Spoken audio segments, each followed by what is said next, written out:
this is completely wrong in the current AI economy that you're not going to need labor. You are going to need labor, and that is one of the few places where you can get enough of it with people who are motivated, who are hungry, who want to get work done. So you take the political environment, the regulatory environment, with the talent, and you would begin to say, is this not the same story as Japan went through in the 50s and 60s, that South Korea went through in the 70s and 80s, that Germany went through in the 50s and 60s? Why wouldn't you want to be part of that explosion and be able to participate in it? And the reason I picked those examples, every one of those became a member of the global ecosystem. It was not for internal only. Arvind, you're nothing if not consistent, because I remember on this stage a year ago, when everyone was talking about AI and job destruction, you actually painted a more optimistic picture, partly because of the labor, partly because of the need for that. I'm curious that there are a lot of folks who think of India and think of the services industry.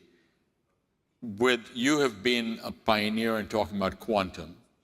Can you tell us a little bit about what that will do for the US-India relationship and how you see that from a workforce perspective? Yeah. Look, it's early days on quantum, let me acknowledge that. It's not far out into the future, but it's still early. You said earlier, when I heard you say, you said earlier, I thought you meant 10 years, and you said a year away. 2 to 3. 2 to 3, okay. 2 to 3 for massive commercial advantage. So why are we, and Ambassador Quatra mentioned it, we have put in one quantum computer that is going to go into Amravati, and that is an agreement with the state there and with the national government. We're talking about another one. I will leave that location unstated until it is done. The reason we are putting it there is, where are you going to get enough talent who has knowledge of math and physics, who wants to work on translating the problems that we know can be done onto the unique mathematics that quantum computers can do? They will certainly leverage it for themselves, but they will also leverage it to then be able to take that problem set globally. That is the investments that we are making and we are committed to, because the number of places in the world where you have enough of that deep math talent, where in this case it's not volume, it's quality and depth of talent, and the ability to think about these really hard problems and be able to then put them on these systems in ways that are going to be unique for at least the next decade. That is what we are trying to tap into. And when I talk into those people, I'll give you an example. There are these problems called prime number problems. Can you factorize these large numbers? And for 100 years, people thought these were impossible. That's a problem, because Prem mentioned one of the IITs. That is a problem that 3 people from one of the IITs actually solved about 15 years ago. We can tap those people to leverage these computers. I think it unpacks all kinds of possibilities. So Prem, I'm watching your face as you're listening to this. Yeah, I was going to say I wasn't one of those. So how do you, as an investor, I mean, you went to, I'm not an IIT guy like this Raj and others and all you guys and, these guys over here. You went to Canada, I went to rural Ohio for college, So I was like, I'm listening to this and I'm like, how are you as an investor thinking about, okay, how do I capitalize on this? How do I take advantage of it? How do I understand this? So here's it takes a little more than figuring out character as well. I was thinking of what Arvind said. It's simple. You've got Norway, and you've got the state of Maharashtra. It's a big state in India. 500 GDP. GDP is 500 billion. Norway, 500 billion.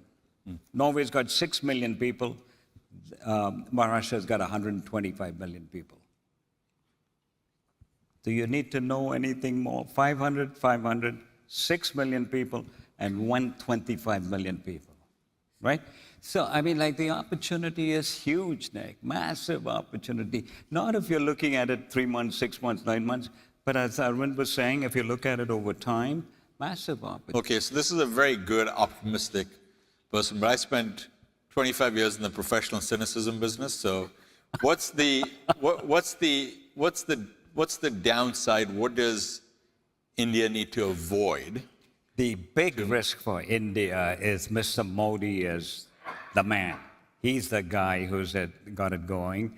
And, he's in great health, and it should be there for at least the next, complete the term and maybe another one. But you have to get someone. The fellow from Maharashtra is very good. He's not even 50. But, in a democracy, it's who comes after Mr. Modi, right? And Arvind, from where you sit? Look, we can debate democracy forever. And democracy has many ills around it. Certainly populism is one of them. And what is that famous phrase? While I'm not a political scientist, I've read enough of it. Democracy is terrible, except all of the systems are much worse. So while I agree with Prem in that sense that you need somebody who's a good leader, I think if you unlock enough hunger in people, they will actually vote out bad leaders because now they have the appetite is whet. Can our quality of life get better? Can there be more economic opportunity for our children? And I think that is unlocked right now in India. And I do not see it switching away from democracy, and I do not see them trying to fall backwards. So it has to get through a lot. I mean, like we talk about the positives, there is certainly low-level corruption that should be removed. That's only a tailwind there, not a headwind. I think as you take an improved risk, what I think is perhaps the single biggest for me, there is very little appetite for risk capital. There's a little bit in the venture community and in some of the new companies, but if you unlock a little bit more risk capital, returns get better over time, and you begin to get more of an economic opportunity. I think that's the next unlock to come.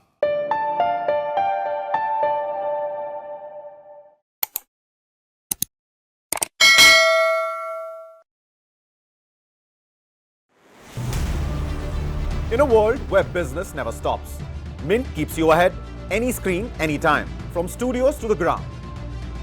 Mint is doing brilliantly well. It's a well-read page, I would think. Mint breaks down business, leadership, and lifestyle, boldly, visually, and smartly.